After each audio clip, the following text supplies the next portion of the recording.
Good morning, children. We are going through tough times, first of all, I wish that you all stay at home and stay safe. But don't you worry about your studies. We'll be sending you assignments regularly the way we are sending, and I hope that you all will be taking them very seriously, and they'll be of great help to you. Children, you have already done one poem, The Photograph, and today we are going to begin with the first chapter there from your textbook titled The Portrait of a Lady. The Portrait of a Lady was written by Khushwant Singh, in which he has given an account of his grandmother. First of all, let's discuss the title of the story. The title is The Portrait of a Lady. What do you mean by the word portrait? It means a picture or an accurate depiction of a person. Here, the poet has drawn a lifelike portrait of her grandmother. So, lady in the title refers to the author's grandmother. Kushwant Singh in this story describes his deep intimacy with his grandmother and the beautiful time they spent together. His grandmother, like everybody's grandmother, was quite an old woman. It was hard to believe that once she had been young and pretty. He says that the thought was almost revolting that once she too had been young and pretty. He also talks about his grandfather's picture, which hung above the mantelpiece in the drawing room, and he says that he too looked a man of 100 years. Khushwant Singh says that his grandmother was a short lady and she was fat and slightly bent. She had a wrinkled and a puckered face. She looked very old, and he feels as if she had been looking the same for the last 20 years. She couldn't even walk properly. She had a stoop, and she used to hobble about in the house in spotless white clothes, which signifies that she must be a widow. She had to keep her one hand on her waist to balance her stoop, while in the other she used to hold a rosary, and she was always busy telling the beads of the rosary. Her lips always moved in inaudible prayer. She had silver locks which remained scattered over her pale face, and she always kept praying. So, this shows that she was a highly religious minded lady. She, in fact, presented a picture of peace and contentment. As the writer says that they were quite good friends, he has proved it. His parents had left him with his grandmother there in the village. They were always together, and she used to take every possible care of him. She was just like a mother to him. She used to get him ready for school. She used to wake him up in the morning. Then while getting him ready for the school, she used to sing hymns in a monotonous tone, and that she used to do deliberately. Why? Because she wanted that her grandson should be able to learn those hymns by heart. And then she would also prepare his bag, which he has to carry to school. She also used to prepare breakfast for him, in which she used to serve him stale chapatis with sugar and butter spread on that. The grandmother even used to accompany him to school. The reason being that the school was adjacent to the school. The school was adjacent to the temple. There, the priest used to teach the children the alphabet and the morning prayer, which they used to sing in a chorus. And during that time, the grandmother, she used to stay there in the temple and she used to read scriptures there, which again shows that she was highly religious minded lady. And she would back home along with the grandson, and on their way back they used to feed the village dogs with stale chapatis, and the dogs they used to growl and fight for the chapatis thrown to them. Now once the parents they got settled there in the city, then they sent for them. Before that, the grandmother she used to take every possible care of him. She even used to show keen interest in his studies. She used to help him in his studies. But once they shifted to the city, that turned out to be a turning point in their friendship. Though they shared the same room, but there were many changes. Now the grandmother could no longer accompany him to school. Why? Because the school was quite far off and the narrator started going to school by motor bus. And now there were no dogs to feed, so the grandmother took to feeding the sparrows. The grandmother could no longer help the narrator in studies as well, because the subjects that were taught to him over there, she had no idea about them. As the writer was being taught English and science, she really had no idea about principles like Archimedes' principle. So she was a bit distressed also that no religious education is being imparted to him there in the school. This was the second phase of the relationship which we are talking about. The first phase was when they were there in the village, and now the second phase is going on when, though the grandmother was in touch with the grandson, but now they spend less and less time with each other. One day, she became very upset when she came to know that he's also being given lessons in music. Because, according to her, music is a monopoly of harlots and beggars. This was not something meant for the gentlefolk, according to her. So she didn't say anything, but her silence meant her disapproval. Then the narrator went up to university, and that time he was given a separate room. Here begins the third phase. The common link of their friendship was snapped now. Still, the grandmother didn't react. She was a very strong lady and she accepted her seclusion with submission, with resignation. She had a different routine for herself now. She used to keep herself busy there on the spinning wheel. Her lips kept moving there in inaudible prayer, and the happiest half an hour for her used to be one when she used to be there in the company of the sparrows. She used to feed them with the breadcrumbs. Now the hundred of sparrows they used to come over there. Some used to perch on her shoulders, some even used to sit on her head, but she never used to shoo them away. She really used to enjoy their company. Now the moment came when the narrator decided to move abroad to pursue his higher studies. Even then, the grandmother was not upset. She was very strong. She didn't show her sentiments. She was there to see him off there at the railway station. At that time, the writer had a thought there in his mind that at her age one could never tell. He might not be seeing his grandmother again. So when she kissed him on his forehead at that time, he felt as if this is going to be the last physical contact between him and his grandmother. And he really cherished that moist imprint on his forehead. But he was proved wrong, because when he came back after the period of 5 years, he was again received by his grandmother there at the railway station. At that time also, the grandmother's lips were moving in inaudible prayer. And she clasped him, and she was very happy that day. And for the first time, she made a change there in her routine. What she did that day, she collected all the women of the neighborhood, and then she took an old drum which was there in a dilapidated condition, and she started singing. She continued thumping that old drum for several hours, and due to overexertion, she developed fever. The doctor was called, and he stated that it was a mild fever. But the grandmother thought differently. She said that her end was near. She had a strong intuition, in fact, and she didn't want to waste her time and started telling the beads of her rosary. She laid there in the bed with the rosary in her hand and her lips moving in inaudible prayer.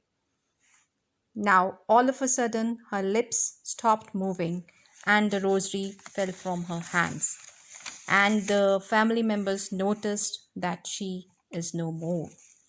They, as was customary, made her body lie down on the floor and they started making arrangements for her funeral. While they were making the arrangements, hundreds of sparrows came there and they just gathered around the grandmother's dead body lying over there. The narrator's mother, she took pity on them and she brought breadcrumbs for them. But to their surprise, the sparrows didn't take any notice of those breadcrumbs and they all flew away quietly once the dead body of the grandmother was removed from there. So you see, the sparrows, they had not come for the breadcrumbs, but they had come to mourn over the death of the grandmother. They had come there to express their grief. They were really upset about the grandmother's death. So, this proves that if you love someone, what you get in return is love only. The grandmother really loved those sparrows, and the sparrows also loved the grandmother in return. What else we learn from the story is that our grandparents, they are really very much attached to us.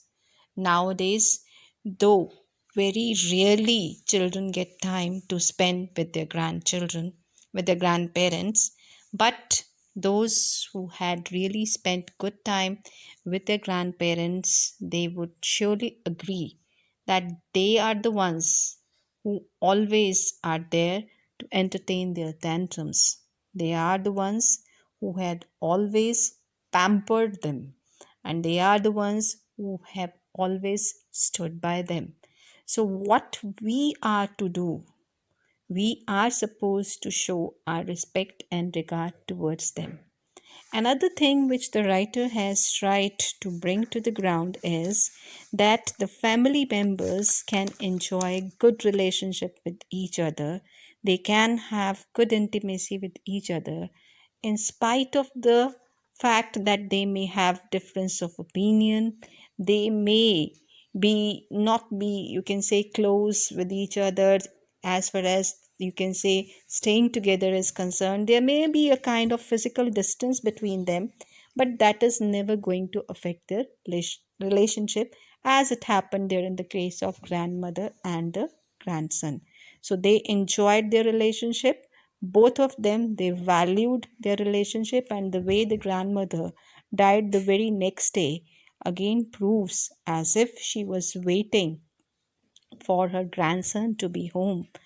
And once he is there, she celebrated his homecoming as the homecoming of the warriors and expired the very next day. So, this is all related to the basic storyline and the theme of the story. Now, I would like to discuss certain expressions that have been used there in the story, which might be new for you, and they are really going to help you to understand the story. So let's begin with the word mental peace. It is said there in the story that above the mental peace there was the portrait of the grandfather. And what do you mean by mental peace? It means shelf above the fireplace. Another expression was thought was almost revolting, which means it was hard to believe. What was hard to believe here? That once the grandmother had been young and pretty. Then he has used the expression crisscross. Crisscross means lines crossing one another. Here it refers to the wrinkles crossing one another. Next, I would like to take up hobbled about. The grandmother used to hobble about there in the house. Means she used to walk like a lame person. And she used to move about in spotless white. Means she used to be dressed up in white without any spots. Now she had a stoop. Stoop means bent of the body. Then the expression uses telling the beads, means counting the beads. Then he said that grandmother had silver locks. Silver locks means white hair. And he says silver locks scattered. Scattered means spread over. Her pale face. Pale face means yellow face. Then he says that she had got a puckered face. Puckered against means wrinkled. And he says that her lips moved in inaudible prayer. Inaudible means anything that is not audible. And then he says landscape is a kind of sight. Then the expression used is stale, which means not fresh. Then the next expression used is chorus. Chorus means when people sing together in a group. Then the next expression which I'd like to discuss with you is scriptures. Scriptures means holy books. The grandmother, she used to read scriptures there in the temple. Then he has used the expression sent for us, means called us. Another expression is turning point. Turning point means an important point. Their shifting to the city was a turning point in their relationship. Another word is lewd, L-E-W-D, lewd, which means indecent. The grandmother said that the music had lewd associations. Then the word used is distressed. She became very sad. Distress means to become sad. And then she has used the word monopoly. Monopoly means sole right. She said that music is a monopoly of harlots and beggars. Another word used is disapproval. Disapproval, to show her disapproval, the grandmother, she remained quiet. She remained silent. So this shows her disagreement. Then another expression I'd like to take up is snapped, which means broken. When the writer was given a separate room, the common link between them was snapped. Even then, the grandmother accepted her seclusion, he says. Accepted her seclusion means accepted her loneliness with resignation. Resignation here means submission. Then he has used the expression veritable bedlam of chirpings. It means really noisy confusion. Then the word perched has been used. Perched means the sparrows, they used to come and they used to sit on her shoulders, on her head even. And then he says he never shooed them away, means she never drove them away. She was not sentimental, means she was not emotional. She had a very good control upon her emotions. Another one is clasped. When the writer was back after 5 years, the grandmother, she hold him, she means to hold tightly in her arms. Another expression is frivolous rebukes, means not serious scoldings. The grandmother used to give frivolous scoldings to the sparrows. Another one is sagging, which means that something that is not firm. That drum has got sagging skin. Then he has used the expression dilapidated, which means that is not in a good condition, a pathetic kind of condition. Then he has used the expression pallor. Pallor means the lifeless face of the grandmother. Then he says customary. Customary means according to the customs. Another expression used here is shroud. Shroud is a kind of covering for the dead body. Another one is took no notice. Took no notice means not to pay any attention. And the last word which I like to take up is corpse, which means dead body. So we are done with glossary also. Now I would like all of you to read the chapter thoroughly and go through the questions that are given there at the back of the chapter, and also refer to the extra app and try to solve the test assignment given there. And in the next session, we will discuss the question answers, textual, as well as those which are given there as a test assignment there in the extra marks app. I hope the things are clear to you. In the next session, we will be discussing the questions based on the chapter. Thank you, everyone.